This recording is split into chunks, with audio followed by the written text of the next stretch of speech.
Indonesia bertekad mengambil peran dalam menjaga perdamaian di jalur Gaza Palestina. Dari pihak Kementerian Pertahanan dan TNI sudah yakin betul bakal mengirim pasukan ke Gaza jika mendapatkan mandat dari Perserikatan Bangsa-Bangsa atau PBB. Pasukan ini nantinya akan tergabung dalam kontingen Garuda atau Konga yang merupakan bagian dari pasukan penjaga perdamaian PBB. Adapun tekad Indonesia itu tidak hanya manis di bibir. Panglima TNI Jenderal Agus Subianto bahkan telah meninjau langsung kesiapan dari pasukan yang akan diberangkatkan serta segala peralatan yang dibutuhkan. Panglima TNI juga sudah menyampaikan kesiapannya kepada Komisi 5 DPR pada Kamis 6 Juni 2024. Nah, bagaimana awalnya hingga Indonesia berpeluang mengirimkan pasukan ke Gaza dan siapa saja yang bakal dikirim?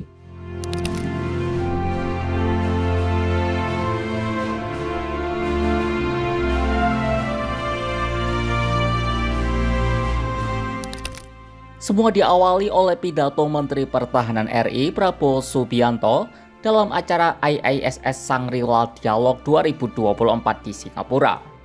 Presiden terpilih itu menyatakan Indonesia siap untuk mendukung segala upaya demi mencapai perdamaian di Palestina, seperti mendukung gencatan senjata permanen dan siap mengirim pasukan perdamaian ke Palestina.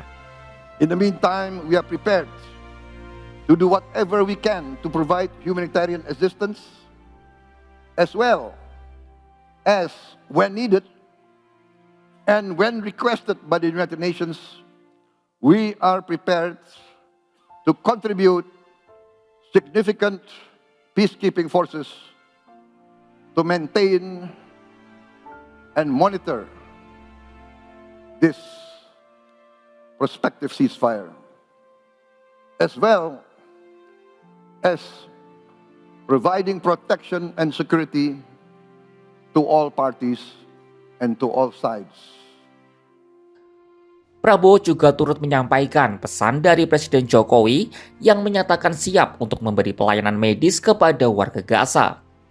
Adapun tenaga medis yang dikirim dari Indonesia itu nantinya akan mengoperasikan rumah sakit lapangan yang ada di Gaza. Pasalnya rumah sakit Indonesia yang berada di Gaza harus ditutup pada November 2023 lantaran situasi perang yang memaksa para petugas medis untuk angkat kaki. Pak Gayung bersambut, TNI merespon baik komitmen dari Prabowo soal pengiriman pasukan ke Gaza tersebut. Panglima Agus Subianto menyatakan kesiapannya untuk menempatkan para personelnya di jalur Gaza jika mendapatkan izin dari PBB. Hal ini ia sampaikan saat dirinya menggelar rapat dengar pendapat dengan Komisi 1 DPR RI pada Kamis 6 Juni 2024. Menurutnya, pengiriman ini penting untuk meningkatkan reputasi Indonesia di dunia internasional. Dapat kami sampaikan bahwa pengiriman pasukan perdamaian atas nama PBB ke Palestina memiliki manfaat bagi Indonesia, yaitu pertama, pengakuan internasional. Kontribusi Indonesia pada pasukan penjaga perdamaian dapat meningkatkan reputasi dan posisi di komunitas internasional. Kehadiran TNI merupakan wujud dari penguatan diplomasi sesuai visi TNI yang prima yang tertuang dalam pokok-pokok kebijakan Panglima TNI tahun 2024. Rencana ini pun mendapat dukungan penuh dari DPR RI.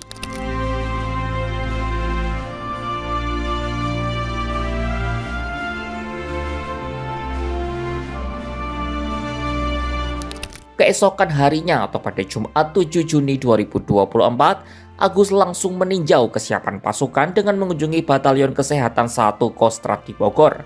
Dalam keterangannya, Panglima menjelaskan pihaknya akan mengirim brigade komposit ke Gaza yang terdiri dari 4 batalion dengan total 1.212 personel. Selain itu, TNI juga menyiapkan 2 kapal perang Republik Indonesia atau KRI. Nanti kita akan membentuk brigade komposit yang terdiri dari batalion sport, batalion seni, kemudian batalion kesehatan dan batalion perbekalan. Sana dan juga selain pasukan kita juga menyiapkan 2 KRI rumah sakit, jadi KRI Rajiman dan Suharso. Ini bisa merawat di dalam KRI. Ia menambahkan, terdapat kualifikasi tertentu bagi personel yang akan bergabung di setiap batalion. Mengingat, tiap batalion memiliki tugas dan fungsi yang berbeda-beda. Komposit itu jumlahnya 1.212. Tadi itu jadi kekhususannya dia kalau Yonkes berarti dia perawat, dokter, kan? Kalau Yon Seni dia bisa rekonstruksi bangunan, Yonbek bisa memasak, kan kita buat dapur lapangan di sana.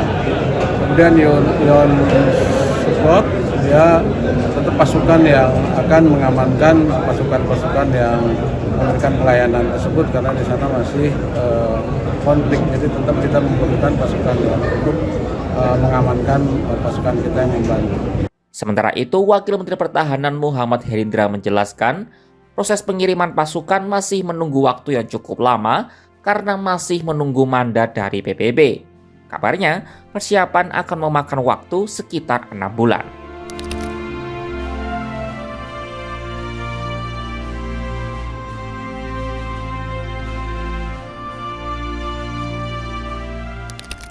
Indonesia bukan kali ini saja mengirim pasukan perdamaian untuk yang dikenal sebagai kontingen Garuda atau Konga. Indonesia mulai turut serta mengirim pasukannya sebagai pasukan penjaga perdamaian PBB sejak tahun 1957. Tujuannya sebagai bagian dari upaya untuk menjaga perdamaian dunia. Misi pertama Konga terjadi pada tanggal 8 Januari 1957 saat personel Resimen Infanteri 15 Tentara Teritorium 4 Diponegoro dikirim ke Mesir.